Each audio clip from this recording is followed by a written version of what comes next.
ज्ञानेश्वरी पठण अध्याय 15 ओव्या 151 ते 175 श्लोक 0।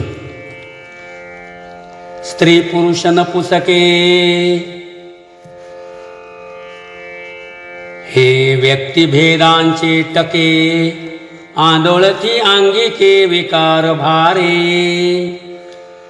जैसा वर्षा काळू गगनी पाल्हे जे नवघनी तैसे आकार जात अज्ञानी वेली जाय मग शाखांचे न्यांग भारे लवणी गुंफिती परस्परे गुणक्षोभाचे वारे उदय जती तेथ तेने असाटे गुणांचेनी जडाडा तेटे ती ठायई हा फाटे ऊर्ध्वमूळ ऐसा रजाची या झुळुका झडाडिता आगळिका मनुष्य जाती शाखा थोरावती तिया ऊर्ध्विना आधी माधारीची कोंदा कोंदी आडफुटती खांदी चतुर्वर्णांच्या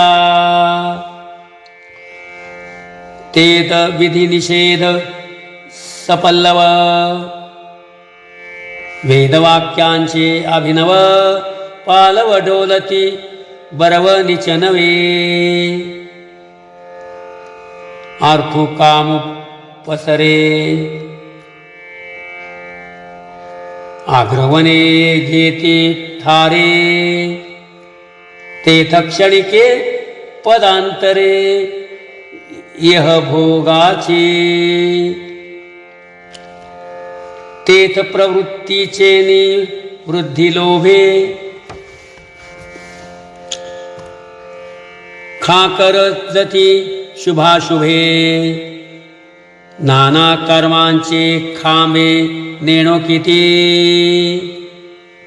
देवीची भोग क्षिणे मागिले पडती देहांतीची बुडसळे तव पुढा वाडी पेले नावे या देहाची आणि शब्दाधिक सुहावे सहजरी गे हवावे विषय पल्लव नवे नित्य होती ऐसे रिजोवाते प्रचंडे मनुष्य शाखांचे मांदोडे वाढती तो येत रूढे मनुष्य लोको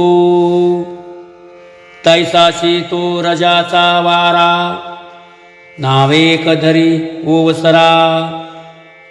मग वाजो लागे घोरा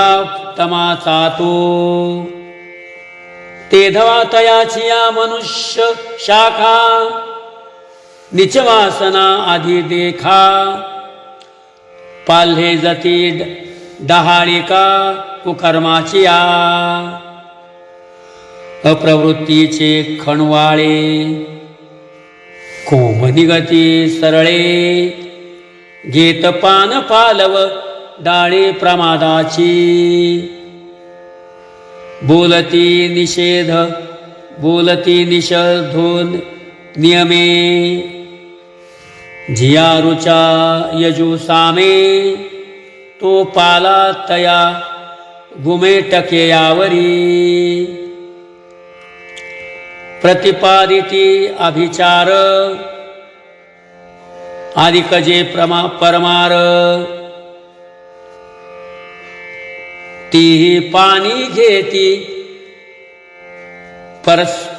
तीही पाणी घेती परसर वासना वेली तव तव होती थोराडे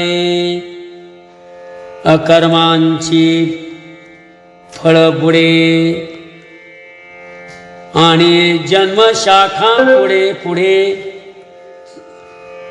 घेती धाव तेथ चांडाळादी निकृष्ठा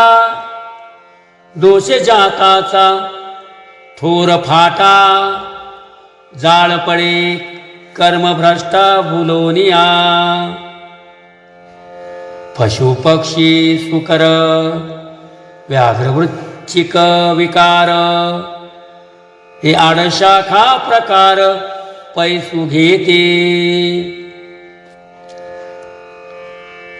परी ऐशा शाखा पालवा सर्वांगी हि नित्य नवा निरय भोग यावा फळाचा तो आणि हिंसा विषय पुढारी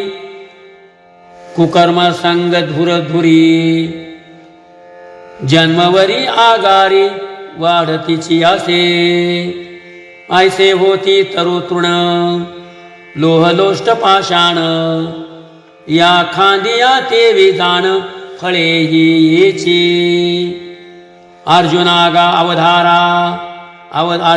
अवधारी मनुष्या लागोनी या परी वृद्धी स्थावरांतरावरी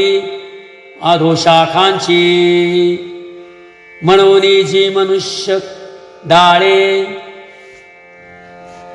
तिहे जाणावी आधीची मुळे जे येथून हा पघळे संसार तरू रामकृष्ण हरी।